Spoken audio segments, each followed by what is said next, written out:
उज्जैन में आयोजित श्री राष्ट्रीय राजपूत गणित सेना के चिंतन शिविर में बांग्लादेश के हालातों पर मंथन करते हुए जातिगत आरक्षण के खिलाफ विचार सामने आए हैं। धार्मिक नगरी उज्जैन में श्री राष्ट्रीय राजपूत गणित सेना के 3 दिवसीय चिंतन शिविर का आयोजन किया जा रहा है। सर्वप्रथम वीर पुरुष महाराणा प्रताप के चित्र पर माल्यार्पण किया गया। कार्यक्रम में राघवेंद्र सिंह तोमर अध्यक्ष, राष्ट्रीय राजपूत महापंचायत, राजपाल सिंह सिसोदिया, नरेंद्र सिंह सिसोदिया, भैरू सिंह, आराधना सोलंकी, शीला शेखावत राष्ट्रीय अध्यक्ष, योगेंद्र सिंह कटार राष्ट्रीय उपाध्यक्ष मौजूद रहे। दूसरे दिन बड़ी संख्या में मध्य प्रदेश, राजस्थान, छत्तीसगढ़, उत्तर प्रदेश से समाज प्रमुख पहुंचे और शिविर में शामिल हुए। चिंतन शिविर में वर्तमान समय के बांग्लादेश के हालातों पर चर्चा करते हुए भारत में आरक्षण कैसे खत्म हो, इस विषय पर भी चर्चाएं की गई। इसी के साथ ही अलग अलग सत्रों में समाज के युवाओं को स्वरोजगार के प्रति प्रेरित कर जागरूक करना, उन्हें रोजगार से जोड़ने के साथ ही इस बात पर जोर दिया गया कि समाज में बच्चों को शिक्षा के क्षेत्र में आगे बढ़ाएं। समाज का कोई भी बच्चा प्रारंभिक शिक्षा एवं युवा शिक्षा से वंचित ना रहे। यह समाज के हर एक व्यक्ति, खासकर माता पिता का दायित्व रहेगा। आज के समय में जिस प्रकार से सोशल मीडिया ने पैर पसारे हैं, इससे युवा, चाहे वह बालक हो या बालिका, सभी कहीं ना कहीं प्रभावित हो रहे हैं। इसके कारण समाज में बुराइयां पनप रही हैं। कई परिवार इससे दुखी हैं। इस पर नियंत्रण करना सबसे आवश्यक है। श्री राष्ट्रीय राजपूत गणित सेना के प्रदेश अध्यक्ष ठाकुर शिव प्रताप सिंह चौहान ने युवाओं का मनोबल बढ़ाने के लिए प्रदेश भर से आए युवाओं से रूबरू होकर उनसे चर्चा की, प्रेरणा दी कि हमें राष्ट्र, समाज व परिवार के लिए अच्छे कार्य करना है, आत्मनिर्भर बनकर समाज व परिवार का उत्थान करना है। प्रदेश अध्यक्ष शिव प्रताप सिंह ने कहा कि वर्तमान में प्रदेश सरकार ने संगठन की कई मांगे मानी हैं। आगामी समय में भी सरकार से समाज के हित के लिए जो कार्य व घोषणाएं अधूरी हैं, उन पर चर्चा कर उन्हें भी पूरा कराया जाएगा। जो बीते दिनों में जो काम है उस पर हमने चिंतन मंथन किया। आगामी दिनों में जो आने वाला समय है उस पर चिंतन मंथन की रूपरेखा बनाई गई है। जो हमारे समाज की कुछ कुरीतियाँ हैं उनके बारे में भी हमने जम के मिल के सबने चर्चा की है।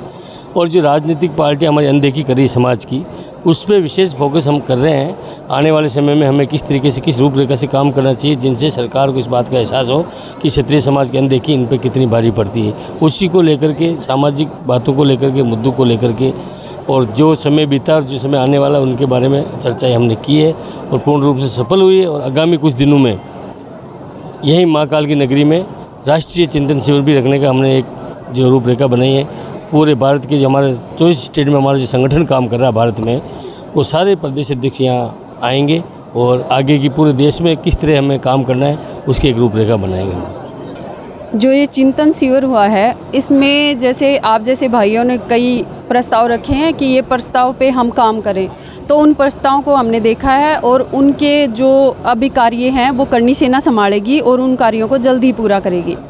जो मेन बिंदु जो आए हैं वो ये हैं कि 101 कन्याओं का सामूहिक सम्मेलन निःशुल्क हर साल करनी सेना के द्वारा किया जाएगा। हमारे समाज के युवाओं को रोजगार से जोड़ा जाएगा। आरक्षण को ख़त्म करने के लिए नीति बनाई जाएगी। किस तरह से विरोध करना है, किस तरह से क्या करने से आरक्षण खत्म होगा, क्योंकि ये आरक्षण एक ऐसा हमारे देश के लिए अभिशाप है जिसने हमारे देश की कई प्रतिभाओं को ले लिया। श्रीलंका में भी आपने देखा होगा, जो श्रीलंका का हाल हुआ था वो आरक्षण की वजह से ही हुआ था। और अभी जो बांग्लादेश में भी जो बांग्लादेश का हाल हुआ है वो आरक्षण की वजह से ही हुआ है। तो हमारा देश विश्व गुरु बने, सबसे आगे बढ़े, ये हम सब भी चाहते हैं। पर अगर जो आरक्षण रहेगा तो वो कैसे होगा। और जाति के नाम पर, ये जाति को देखकर अगर जो कानून बनेंगे तो हमारा देश कैसे आगे बढ़ेगा, क्योंकि कानून सबके लिए एक समान होना चाहिए। हम किसी का विरोध नहीं करते, किसी जाति समाज का विरोध नहीं करते। वो सभी जाति के हमारे भाई हैं और हम सब मिलके रहते हैं एक दूसरे के साथ में। पर ये जो आरक्षण और ये जो जाति के नाम पर कानून बनते हैं, ये हमें भेदभाव फैलाते हैं, हमारे देश में अराजकता फैलाते हैं। हमने 5 जनवरी के दिन उस समय के तत्कालीन मुख्यमंत्री माननीय शिवराज सिंह जी चौहान साहब ने हमारी 21 में से 18 सूत्रीय मांगें पूरी करी थी, जिसमें से हिंदुआ सूरज वीर शिरोमणि महाराणा प्रताप जी की जयंती पर शासकीय अवकाश घोषित करा था। हर जिले में राजपूत बोर्डिंग हो। फिल्म पद्मावत के समय पर जितने भी युवाओं के ऊपर एफआईआर दर्ज हुई थी वो सब एफआईआर सभी वापस ली थी सरकार ने। इस तरह से मतलब कुल मिला के 18 मांगें थी।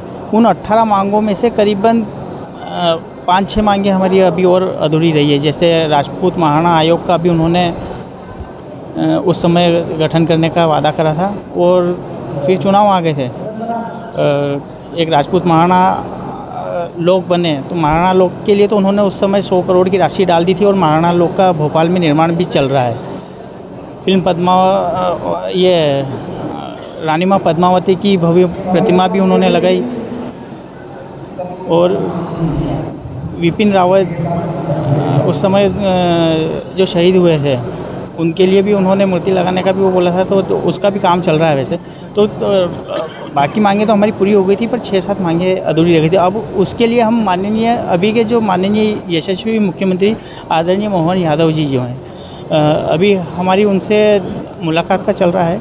हम जल्दी उनसे मुलाकात करेंगे और जो हमारी मांगे बची हुई है उसके लिए उन्हें पूरे करने के लिए उनसे निवेदन करेंगे।